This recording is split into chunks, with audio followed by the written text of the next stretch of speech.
একদা এক বানর পথ দিয়ে হেঁটে চলেছে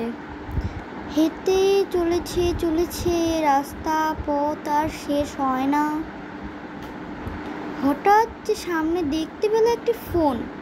সে সেটি নিল। বানর তো ফোনের মানে বুঝেই না ফোন কি জিনিস। সেটা চাপতে থাকলো, কিন্তু সে তো বুঝতেই পারলো না এটি কি জিনিস।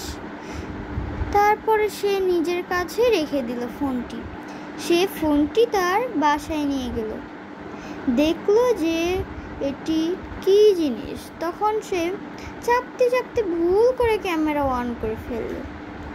সে তো প্রথমে কিছুই মনে করলো না, তারপর সে কিছুটা ভয় পেল। আরেকবারে সে এতটাই ভয় পেল যে ফোনটা ছুঁড়ে ফেলে দিল। তারপর সে সাহস করে আবার ফোনটি নিল। সে ফোনটির মধ্যে নিজের চেহারায় দেখতে পেল। বানর তো কখনো নিজের চেহারা দেখেনি। সে ভাবলো তার যমজ ভাই হবে। তারপরে ভালো করে দেখার পরে বুঝলো না, এটা তারই পিক। তারপরে জঙ্গলে সব বানররা মিলে সেলফি তুললো আর মজা নিল।